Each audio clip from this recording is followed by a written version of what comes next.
Bom dia a todos. Gostaria de agradecer pela participação de cada um, tirou um tempinho para participar do nosso primeiro webinar. Gostaria de pedir também para que vocês compartilhem, curtem, enviem para todos os amigos de vocês. E eu vou iniciar me apresentando, me chamo Flávia, sou gerente de contratos aqui do Grupo Ouro Verde. Hoje estou acompanhada do Ramon, nosso engenheiro ambiental, doutora Larissa, nossa advogada, e o Wellington, nosso consultor de vendas. Bom, o assunto do nosso primeiro webinar é gerenciamento de resíduos. É um assunto que a gente ouve falar, mas não sabe exatamente como dar andamento, como prosseguir, como dar gestão dos resíduos. E para isso eu vou pedir para que a doutora Larissa inicie contando para a gente, falando um pouquinho sobre a lei de grandes geradores. Bom dia. Em 2010 foi criada pela Casa Civil a Lei 12.305, que é a lei que disciplina, que institui o Plano Nacional de Resíduos Sólidos no Brasil. A partir dessa lei foram criadas leis estaduais, a nossa lei distrital é a 5.610, que ela responsabiliza os grandes geradores pelo gerenciamento dos seus próprios resíduos. Eles são responsáveis pelo acondicionamento adequado, coleta, transporte e disposição final de todos os resíduos que eles produzem. Bacana, doutora. E você, assim, pode explicar pra gente o que é propriamente, o que é um grande gerador? Porque quando a gente fala de grande gerador, a gente imagina hipermercados, grandes indústrias, e não é isso que a lei traz, né, pra gente. Não. Grande gerador é qualquer pessoa, física ou jurídica, que tem seu comércio e que produz mais de 120 litros. Agora, 120 litros, o que seria 120 litros? Nós temos aqui um exemplo, é um saco grande desse aqui, um saco preto. Se você produz mais de um saco desse, você é considerado grande gerador. Bacana. Então, a gente poderia dar como exemplo uma padaria, um açougue, uma sorveteria? Então, pode ser sim uma padaria, um açougue, uma mercearia, uma lanchonete, desde que ela produza mais de 120 litros, um saco desse preto. Se ela produzir menos diariamente, se ela produzir menos que isso, ela não se enquadra na lei. Mas a partir do momento que ela produz mais de um saco de 120 litros, ela produz. Inclusive, eu trouxe aqui para a gente explanar mais o que seria 120 litros de litro. De lixo reciclado, seria 24 quilos. Então, a pessoa, eu não sei como medir. Então, 24 quilos.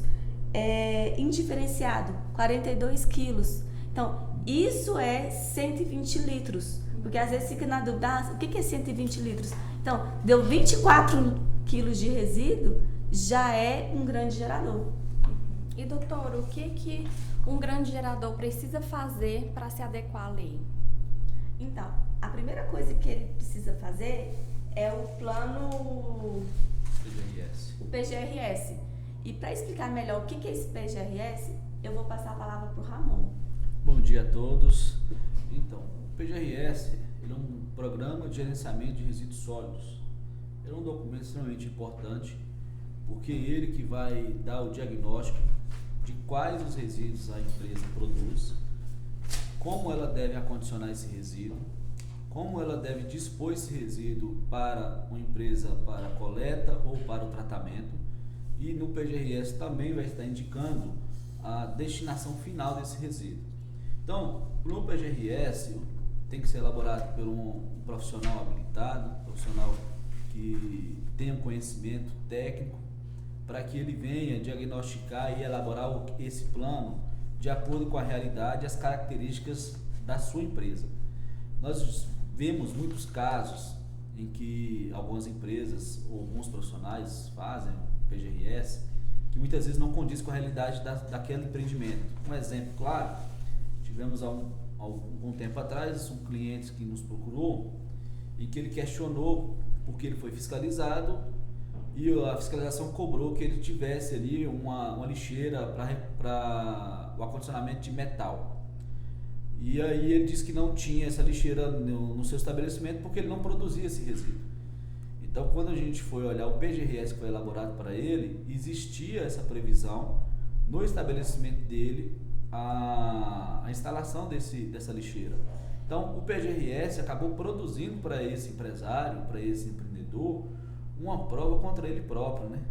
Então, ele não produziu o resíduo, então por isso ele não instalou, mas ele declarou através do PGRS que existia esse resíduo no estabelecimento. Então, a elaboração, o acompanhamento, a execução do PGRS é extremamente importante. Ele vai facilitar o gerenciamento dos resíduos dentro do empreendimento. Ramon, mas o PGRS, o que ele fala mesmo? Ele fala o tipo de resíduo que é produzido pelo estabelecimento e como adequá-lo corretamente? Isso. De acordo com a Política Nacional de Resíduos Sólidos, foi estabelecidas as características, né, e a classificação dos resíduos. Na lei dos grandes geradores, são 3 classificações que eles levam em consideração: lixo seco, lixo orgânico e lixo indiferenciado. Então, no PGRS, vai ser analisado os resíduos que são produzidos pelo empreendimento de forma diária, periódica, né? E vai ser feito o levantamento quantitativo.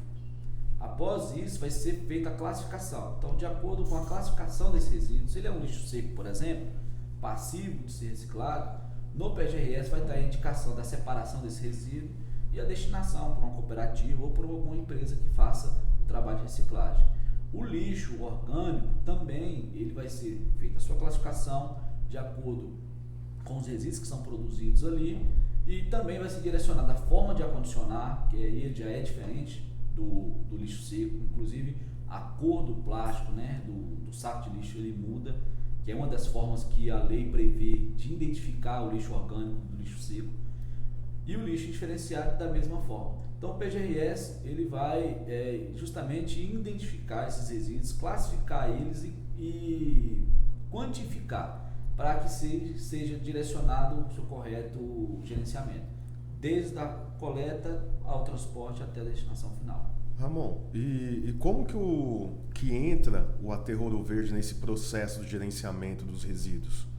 Então, como que o aterro pode facilitar esse gerenciamento? Então, o processo de gerenciamento ele vem desde ali da separação, acondicionamento, coleta, transporte, tratamento e destinação do resíduo. O aterro Ouro Verde hoje ele trabalha com a destinação dos resíduos, né? Então nós entramos no processo de gerenciamento como sendo uma opção para a destinação de resíduos orgânicos que estejam ali também misturados com o lixo seco, ou seja, o lixo que não é passivo de ser reciclado, ele pode ser enviado para o aterro sanitário Ouro Verde para ser ser um local de destinação final. O lixo indiferenciado, que ele não tem, né, ainda a aplicação, seja para reciclagem, seja para compostagem. E então o aterro ele entra como opção para ser um destinador final, um local de destinação final dos resíduos da empresa. Importante destacar que se você, no seu empreendimento, você não possui, por exemplo, uma mão de obra ou até mesmo infraestrutura necessária para fazer essa separação desse resíduo, hoje o aterro ele já conta na sua infraestrutura lá de operação, uma cooperativa. Então, se você mandar o seu resíduo sem a separação, lá no aterro vai ser feita essa separação por essa cooperativa, e o que for rejeito vai ser aterrado, o que for reciclado vai ser passado para as indústrias, né, que fazem o reaproveitamento desse material. E o aterro, ao final desse processo, pode certificar a empresa dessas duas formas, tanto como o lixo que foi separado e reciclado, como o lixo que foi aterrado. E como que serve? Para que serve essa certificação? Qual é a garantia que essa certificação me dá? Então, dentro do processo de gerenciamento, é muito importante que a empresa ela fique atenta a todo o caminho que o resíduo faz. Então, por exemplo, o primeiro documento que a empresa precisa ter é o PGRS. O fiscal pode chegar na sua empresa e te cobrar esse plano, você tem que ter ele em mãos. Mais do que isso, você precisa ter a execução desse PGRS, como nós citamos, desse exemplo que eu trouxe, que uma empresa tinha um documento, mas não executou conforme o documento pedia, porque esse empresário entendeu que não havia necessidade, porque ele não produzia aquele resíduo, mas ele tinha um documento que dizia que ele deveria fazer. após fazer toda a elaboração desse PGRS, você precisa executar ele. De que forma? Se o PGRS está indicando você a fazer a separação desse resíduo e você depois fazer a destinação para um tratamento ou uma recicladora, por exemplo, esse processo tem que estar todo ele registrado através do AMTR. A produção desse AMTR, a geração... Desculpe, eu não tenho essa informação. A geração dessa AMTR, como é que ela é feita hoje? Existe, através do site do Ministério do Meio Ambiente, foi disponibilizado um sistema chamado SINI, que ali a empresa entra, se cadastra, cadastra também a empresa que vai fazer o seu transporte e a destinação final. Então, antes de fazer o recolhimento e o transporte, a empresa precisa gerar esse AMTR, onde ela vai identificar o resíduo, a classificação desse resíduo, o estado físico dele, a forma de tratamento e a destinação final. Mas, Ramon, o grande gerador, quando ele faz o PGR, então, quando ele termina de fazer o PGR, ele identificou o resíduo que ele produz. Ele precisa fazer o cadastro primeiro no SLU, correto? Correto, exatamente. E no SLU, ele precisa fazer esse cadastro, onde ele também vai estar identificando ele como grande gerador, os resíduos que ele produz, ele tem que identificar lá, inclusive quantitativamente. Ele tem que colocar ali a empresa que ele contratou para fazer o transporte e a empresa que ele está destinando. Tudo isso mediante a apresentação de contrato, né? Por meio de download do próprio sistema. Amor, estou com uma pergunta aqui interessante. Então, eu não preciso fazer a separação do reciclável do orgânico. Eu posso encaminhar tudo junto, que lá no aterro vai fazer a separação. Isso. O que a lei diz? A lei diz que você precisa reduzir, que você precisa reaproveitar, você precisa reciclar. Então, para que você esteja cumprindo o que a lei da Política Nacional ela pede, e você pode mandar o resíduo da forma como você conseguiu ali acondicionar ele para o aterro. O aterro presta esse serviço dentro da sua logística de operação, ele faz o serviço de separação desse material. É importante dizer que não é que você vai estar transferindo essa responsabilidade. Não. Isso é previsto em casos, por exemplo, de uma padaria, como a Flávia trouxe, de um açougue, que você não tem espaço. E sanitariamente não é nem recomendado que você faça manuseio de resíduo próximo, por exemplo, de uma cadeia de produção alimentar, por exemplo. Entendi. Então, não é bom que seja feito, né? Para que você não corra o risco de contaminar o seu produto, que é talvez ali um alimento, uma carne, enfim. Então, se você hoje tem essa dificuldade, você não consegue fazer essa separação, você pode mandar para o aterro, que o aterro lá vai fazer esse processo. E quando formos te certificar sobre a destinação do seu resíduo, nós vamos te certificar também desse tratamento, que é a separação e a reciclagem. Entendi. Ótimo. Bacana. E doutora, falando um pouquinho sobre o SINIR, que o Ramon trouxe aqui pra gente, sobre o portal do governo federal, juridicamente, o que pode acontecer para uma empresa caso ela não tenha documentação emitida pelo SINIR? Então, essa empresa é fiscalizada hoje, que no âmbito do Distrito Federal, pelo DF Legal. E ela pode ter multas, advertências, embargos da execução da atividade e até a apreensão do caminhão que for pego em uma blitz sem o MTR. Então, são várias as penalidades que pode acontecer. A multa pode chegar até R$20 mil. Hoje o DF Legal está aplicando uma multa em torno de 5 mil, mas essa multa pode chegar até R$20 mil e pode ter o caminhão apreendido, além da suspensão da atividade. Então, assim, a penalidade pode ser muito severa. Por que essa penalidade é tão severa? Porque é um crime ambiental. Quando você não emite o MTR, você está cometendo um crime ambiental. É importante que é o MTR, né? Quando você compra um produto que você vai transportar, você precisa ter uma nota fiscal que vai dizer de quem que você comprou, o custo que você comprou. Então vai estar todas as informações necessárias para que em um ato de fiscalização você consiga comprovar a origem daquele produto. Assim funciona também com o resíduo. E o documento hoje que resguarda a empresa do processo de gerenciamento, ele começa com o PGRS, depois na execução desse gerenciamento, que é a parte da coleta, transporte, destinação, tem que ser feita através do MTR, onde todos os envolvidos ali nesse processo, o gerador, o transportador e a empresa de destinação, ela precisa assinar esse MTR validando o cumprimento desse processo. Então, a qualquer tempo, a empresa ela é passível de fiscalização. Ela pode ser visitada no seu estabelecimento e ali o fiscal cobrar para onde você está, o que você está fazendo no seu resíduo. Ali a empresa vai mostrar uma via de que um resíduo foi coletado por uma empresa tal, está sendo destinado para o aterro.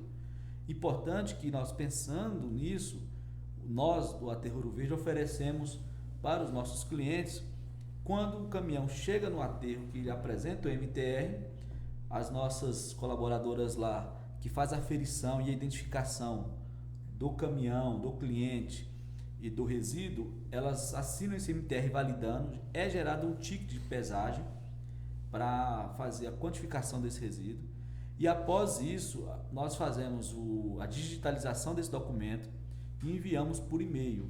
Então, se o caminhão coletou o resíduo no seu estabelecimento, está nesse processo de transporte para o aterro e você foi fiscalizado, você tem essa possibilidade de receber esse documento via e-mail para que você possa ali apresentar. Então, uma das formas que a gente entendeu que seria importante colaborar com o nosso cliente, com o gerador, para que ele tenha sempre em mãos documento que comprove que ele está destinando o resíduo dele de forma correta e com empresas devidamente registradas no sistema. E o mais importante, Flávia, é frisar que não é só o transportador que é responsável, porque às vezes o gerador contrata o transportador e acha que ele não tem mais nenhuma responsabilidade.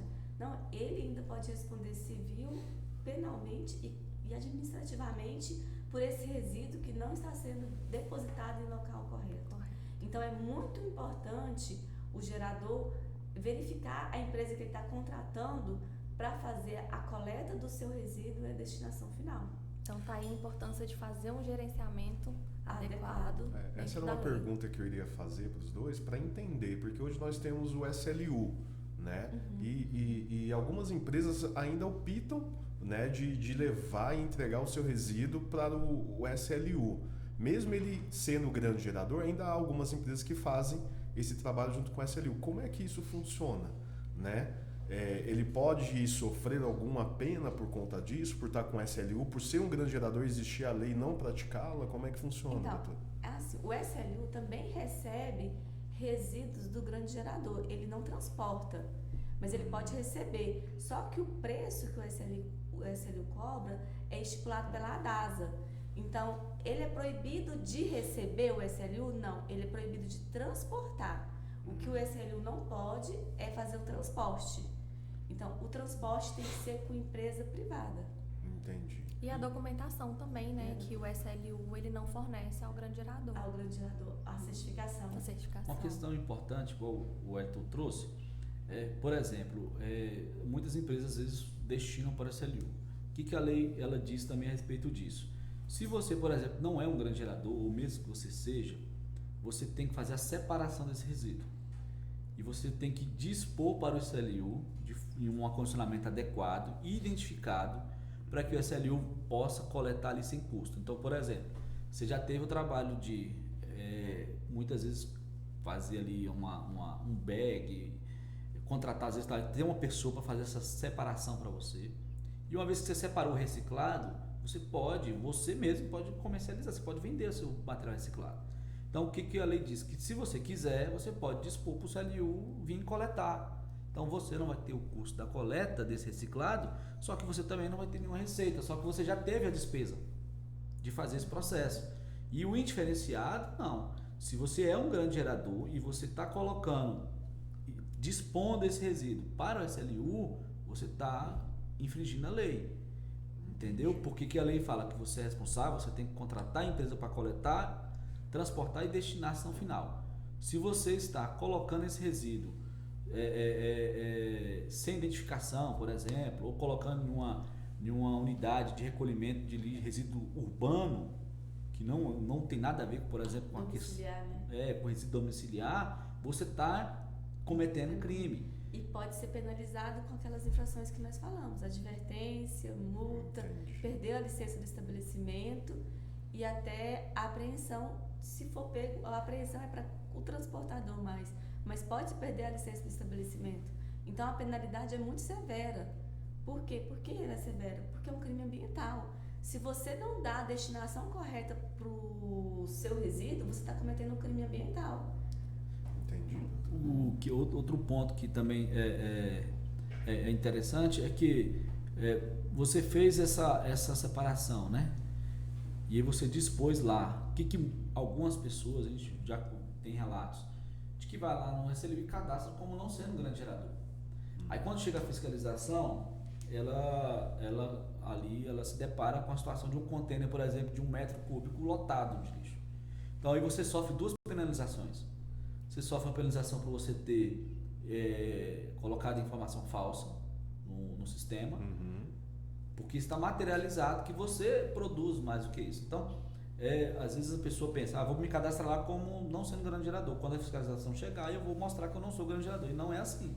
Então, o que eles encontram no seu estabelecimento vai dizer muito mais do que aquilo que você está apresentando como documento. Então, a gente conhece relatos sobre isso, que houve empresas que fizeram cadastro como não sendo grande gerador, fiscalização chegou, encontrou lá 2 contêineres de 1 metro cúbico, por exemplo, sendo que o limite que dá a classificação para grande gerador é 120 litros, então 10 vezes mais havia ali aquele resíduo. Então ali a pessoa foi penalizada porque não fez o cadastro correto no SLU e além de estar colocando resíduo que é de um grande gerador para um serviço de coleta domiciliar. Entendi. Interessante.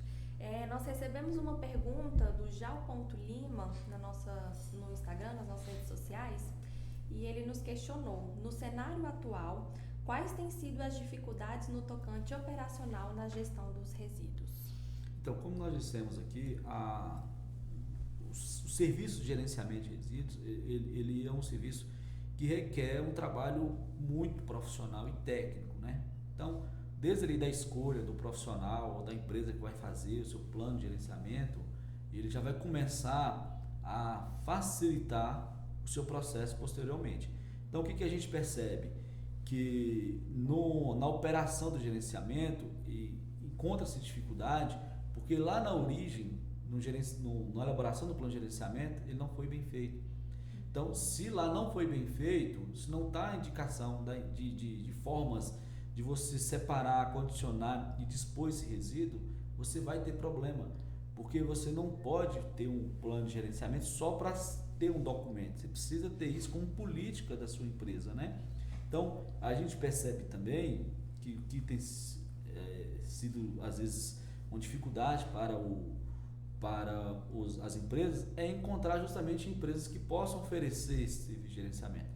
Por isso que hoje o Ouro Verde ele tem dado todo o suporte aos nossos clientes nessa situação. Então, se você precisar de alguém que faça PGRS, nós temos profissionais que trabalham conosco, que são parceiros, empresas também para o transporte.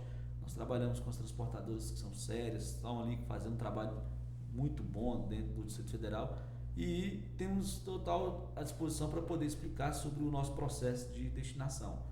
Importante dizer, todo o processo tem que ser registrado, seja pelo meio do MTR ou no final desse processo você precisa ter a certificação através da empresa que você destinou o resíduo, você precisa ter essa certificação de destinação final, que hoje ela é emitida dentro da plataforma do sistema CNI. Então você gera o MTR, imprime ele, passa pela transportadora que vai fazer ali a assinatura, é levado para o aterro que também vai fazer a validação e após o final de um período acordado, né, com o aterro, é feito ali a geração de uma nota fiscal, que é mais um outro documento, que apesar de não ser ambiental, é um documento necessário, que é um documento tributário, que você comprova que você recebeu aquela prestação de serviço, até para você estar direcionado à questão da despesa que é gerada, e o aterro ele gera o certificado de destinação final. Então a fiscalização chegou, você vai ter o o contrato com a Ouro Verde que você fez, você vai ter o MTR que você emitiu, e você vai ter a nota fiscal do serviço que foi prestado, e você vai ter a certificado de destinação final. Então, é importante que o empresário ele esteja atento e acompanhando todas essas obrigatoriedades para que ele não seja surpreendido, né? Ele tem um custo, mas muitas vezes desconhece da necessidade de ter essa documentação, e aí ele pode, ainda tendo o custo de fazer esse gerenciamento, ainda assim ele pode ter uma penalidade por não ter a documentação correta. E além de tudo, a conscientização também, Isso. né? Ambiental, de estar fazendo o correto, de estar gerenciando, destinando e fazendo bem ambientalmente. Essa lei foi muito importante por causa disso, porque conscientizou muita gente, porque o descarte irregular era nítido. Quando a gente saía, via vários pontos de destaque de descarte irregular aqui em Brasília. Esses pontos têm diminuído, o DF Legal tem autuado, tem trabalhado para coibir esse tipo de prática, porque o prejudicado somos nós. O meio ambiente é o prejudicado, as gerações futuras. Então nós temos que pensar nisso, nós temos que pensar nos nossos filhos, nós temos que pensar na geração futura, e por isso que nós temos que adequar, fazer o que é correto, separar os resíduos, fazer o condicionamento adequado e promover a destinação final adequada, para que o nosso planeta agradece, né? É verdade. Com certeza. Ramon, falando sobre conscientização, nos informa como é que funciona a questão do programa que tem lá de Portas Abertas. Como é que funciona? Que eu achei muito interessante essa questão de trabalhar com algumas crianças e tal, com escolas. Como é que funciona? Isso, é importante a pergunta e a colocação que a doutora Larissa fez, que me ajuda também a complementar a resposta da pergunta que a Flávia trouxe sobre as dificuldades, né, que as pessoas têm. Justamente disso, por fato de não conhecer, de não saber a importância do porquê fazer, né? Quando a gente sabe o porquê a gente precisa fazer, se torna mais leve, se torna mais fácil. Pensando nisso, o AT Ouro Verde, juntamente com os nossos clientes, nossos colaboradores, nós criamos um programa chamado Portas Abertas, que é justamente abrir as portas da empresa para que você, enquanto cliente, enquanto colaborador, enquanto até mesmo estudioso do assunto, né, um acadêmico, por exemplo, ele tenha a possibilidade de ir até o AT e conhecer todos os nossos processos, né? Então, o intuito desse programa Portas Abertas é para que as pessoas vejam de forma prática e in loco como é feito esse gerenciamento, essa destinação correta do resíduo. Para que a pessoa saiba, ali, por exemplo, dentro do aterro, ela vai ver o que o resíduo produz. Por exemplo, ele produz gás, ele produz chorume, mas lá ele está confinado num lugar que foi preparado, projetado para ele ser depositado ali. Então, quando a pessoa chega ali, que ela vê, que ela percebe que aquele resíduo descartado em local inadequado, ele pode provocar um dano ambiental sério ao meio ambiente, né? E às vezes a gente pensa assim, eu vou lá num terreno a tantos metros de distância da minha casa. Não adianta, vai vir um período de chuva igual nós estamos aí a proliferação de mosquito da dengue, que há estudos que falam que o mosquito da dengue ele age em um raio até de 3 quilômetros de distância. Então, onde tem um foco de dengue, se você descartar o seu resíduo de forma irregular, você vai estar ali promovendo a possibilidade de, naquele lugar, ter um foco de dengue, então a produção de dengue que você mesmo pode ser afetado, um parente, uma criança. Então, esse trabalho do programa Portas Abertas é para que as pessoas entendam e se conscientizem sobre isso, de que existe uma forma certa de você tratar o seu resíduo, existe um lugar correto para você destinar o seu resíduo, da qual, como a doutora trouxe, está previsto em lei que é sua responsabilidade, né? Então, o programa Portas Abertas, a gente recebe empresas, a gente recebe escolas, a gente recebe universidades, né? Porque a nossa busca é sempre para aprimorar o nosso processo e o nosso conhecimento dentro dessa área de gerenciamento de resíduos. Muito bom. Muito bacana. Vamos finalizar então, né? Gostaria de agradecer novamente todos vocês que participaram, Gostaria de agradecer a participação de todos vocês também, doutora Larissa, Ramon, Wellington. Obrigado. E já estamos planejando o nosso segundo webinar. E essa segunda edição vai contar com uma participação bem especial, então acompanhe nossas redes sociais, Instagram, Facebook,